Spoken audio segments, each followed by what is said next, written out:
Hello, welcome to the Roundhouse podcast with Paul Solentrop of Wichita State University Strategic Communications. Happy holidays. Thank you very much for listening. We're going to preview American Conference basketball today. PJ Couisnard is in his first season as an assistant coach for the Wichita State men's basketball team. He played for the Shockers from 2004 to 2008. He joined Coach Paul Mills's staff in May. The Shockers are 8-5. They ended 2025 with one of their best all-around performances in an 88-57 win over Eastern Kentucky. WSU opens American Conference play on Wednesday. That's at UAB. They continue on the road at Charlotte on January 3rd. First home conference game is January 7th versus Rice. PJ, let's start with the holiday routine. Most of the guys will go home. When do they return to Wichita, and how do you structure your practices to get everybody back in the flow of basketball? The break is good for everybody because they get to go home and see their family, but they also miss their basketball family. So they be excited to come back, and they all came back. Most of them came back Christmas night, early the day after Christmas. And, you just structure your practices to, they want to be around each other when they get back. So it was easy for them to get back, and then to see the chemistry is still there. So, we practiced. We went, I think, twice on the next day or something like that. But, it was easy getting these guys back in the gym. Plus, we got a bunch of guys that love being in the gym.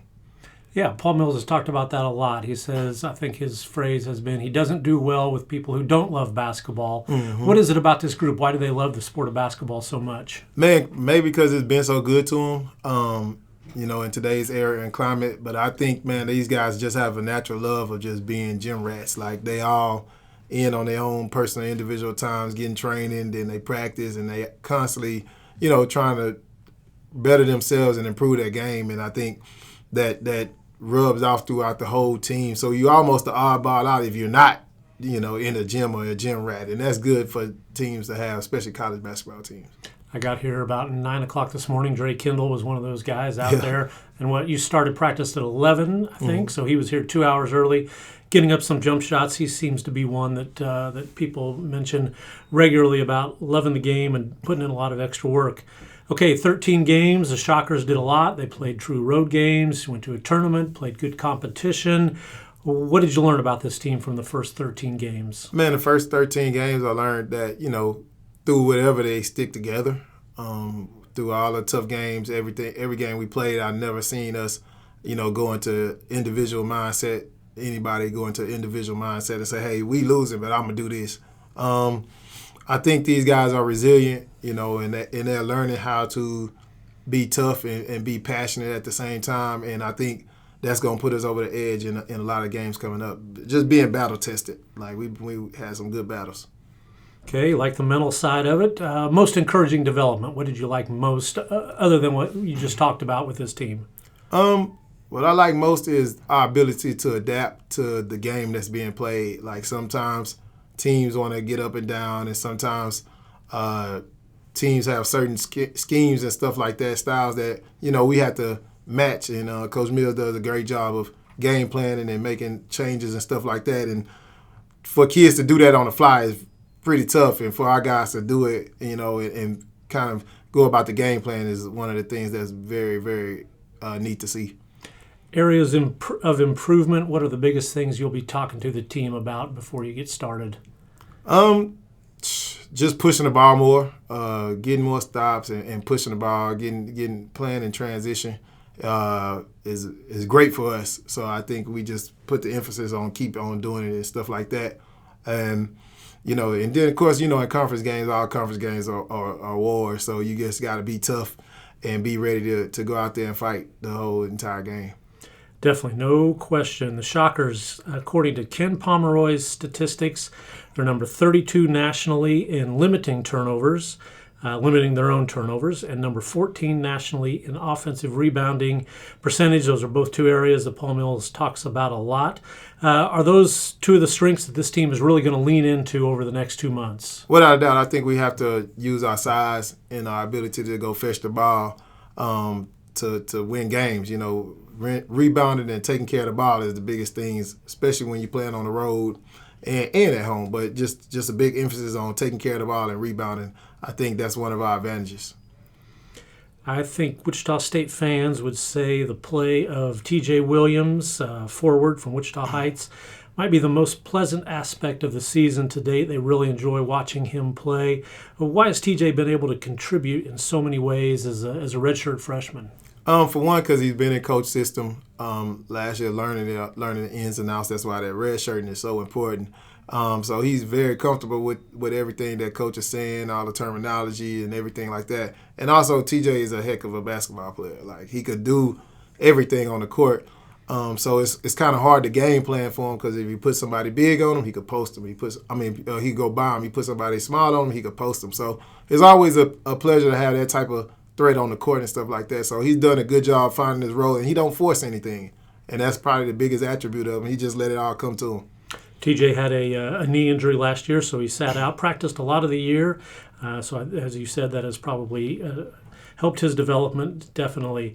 Okay, the win over Western Kentucky, the big highlight, Karon Boyd. He had Grinch shoes that everybody loved, Yeah. And then he shot the ball really well. 4 of 8 from 3, scored 22 points, made 9 of 13 shots overall. What is Karon's kind of ideal role in this offense? And was that game a sign that he's really figuring out where he can be most effective? I think, man, he's been consistent all season. He's just happened to make a lot more threes in one game. But that's been him, man. He's been our steady hand.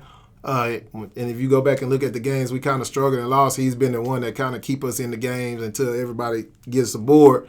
Just because he's just tough enough to make shots, man. He's tough enough to do everything he need to do on the court. So that's half the battle sometimes. If you had to design custom shoes, custom Nikes, what would the design be? I don't know if it'd be the design he went with, but that was a pretty neat design that he did, and I think it was great. I mean, great idea, man. These kids are so great with marketing things and stuff like that. They got a great mindset, so that was pretty neat. Like, when he came out, I was like, oh, what's those? You know, we always talk about shoes, so that was a pretty cool thing for Karon. A lot of the Shockers have really interesting shoe games. Definitely. It's a lot to track out there. Yeah, it's a lot to track out there. Definitely. Another highlight, I think, from a fan's perspective would be the play of Dre Kendall, a junior guard, transfer from Barton Community College. Tell us about Dre. Why is he able to spark this team in so many ways? Man, Dre has passion waking up in the morning. Dre has passion going to get water. Dre has passion walking onto the court. I mean, he literally comes onto the court and just screams for like 5 seconds for no apparent reason. So he's always had this energy and his burst of energizing the team, and he's a great teammate. So a lot of the guys, they believe in what he's doing and stuff like that. So Dre is definitely Wichita State mantra of like what people want our guys to be like. He's a perfect example of it. He has been fun to watch, no doubt. Another guy who's been fun to watch has been Kenyon Giles. He's shooting 41% from 3, and a real theme of this season is what defenses are doing. They're just all over him, trying to take his offense away. So he didn't take a shot in the first half against Eastern Kentucky, and that seemed to really help the offense because of all the attention he gets. In the Wofford game, which was previous to Eastern Kentucky, he seemed to really get to the basket early to take care of that, to take advantage of those defenders overplaying him.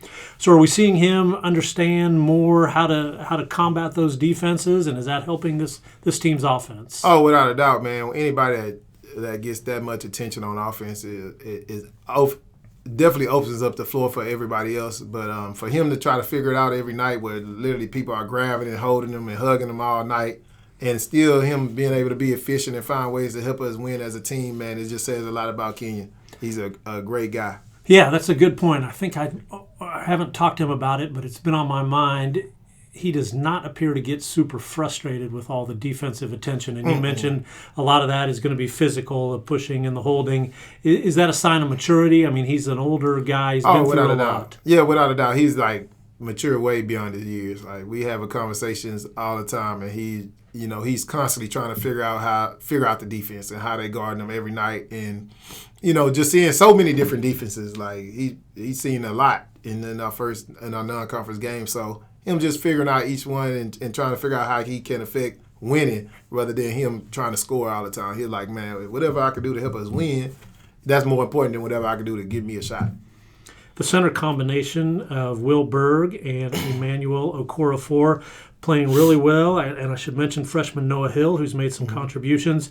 Will and Emmanuel, tell us how they complement each other and how the coaching staff strategizes playing them, what matchups are best, what time is best to get those guys in the game. Yeah, they're very different, and that's a good thing to have because they give you two different dynamics. When E-Man's in, we like to, we kind of play a little bit faster, but when Will's in, he's our calm kind of leader out there, general, and we go through him a lot. So they've been great to be having both of them, the luxury to have both of them. But it's hard for other teams to defend us because they don't know what style of play we're gonna use. Because Will can actually play faster, and you also actually throw it down to E-Man and play through E-Man. So they are different in their initial approach, but they both can do the kind of same thing.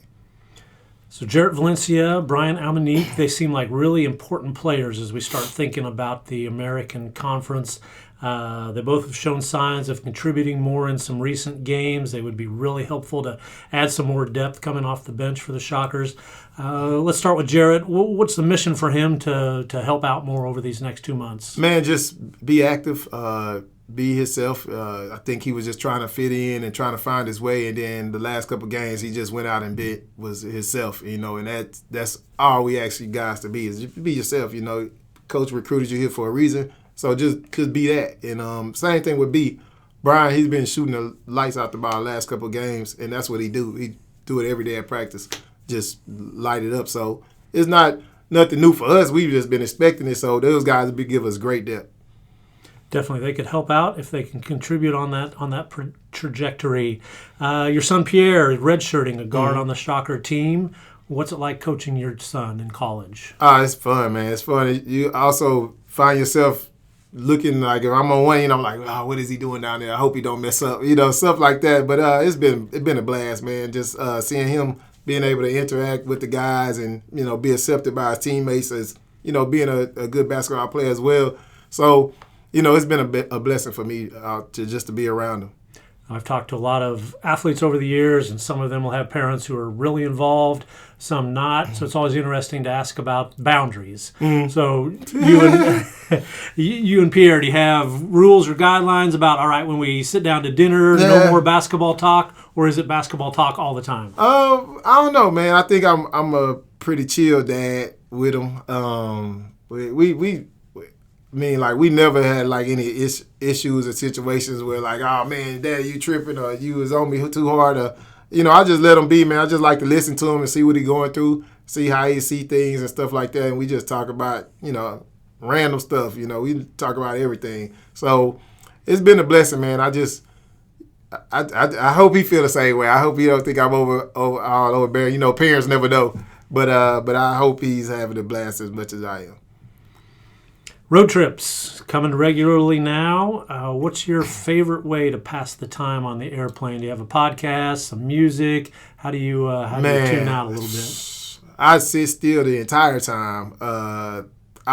Coach KP just got on me about showing me how to download movies and stuff on my iPad and stuff like that to make the time go fast. I think on the way from Bahamas, I watched The Accountant too. So I guess movies now is my way of passing time. Movies is a good one. Yep. Okay, yeah, you're a little behind if you don't know how to download a movie. Yeah, man. I hadn't flown in so long. I hadn't flew in so long, so I had to get back used to getting in the air and stuff like that. Okay. Usually your son, that's Pierre's job, is help you with the technology. Oh, without a doubt. I make him help me on all technology. My iPad, social medias, all that. He does everything for me for that. Okay. That's an important role of the youngsters, definitely. Who was the Shocker teammate you wanted to sit next to when you took a road trip, say in 2006? Was there somebody who was really good conversation, brought really good snacks, or maybe didn't talk at all? Maybe that's who you wanted to sit next to. In 2006, me and O'Geary was pretty much attached at the hip.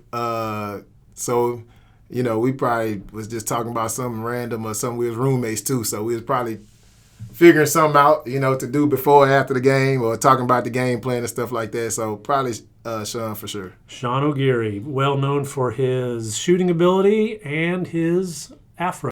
Wichita State men's basketball. They open American Conference play on Wednesday at UAB. They continue on the road at Charlotte on January 3rd. You can come out and watch the Shockers at Koch Arena January 7th versus Rice. PJ Couisnard, thank you very much for your time. Thank you.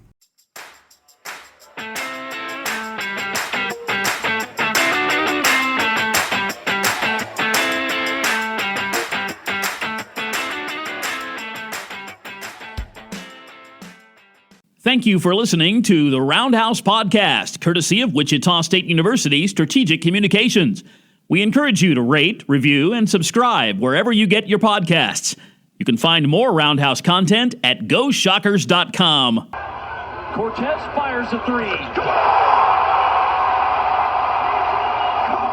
We'll take a look at that in a second. I don't want to look at that one. I want to look at this one. Bijan Cortez, he gets the switch. He sees it. It doesn't.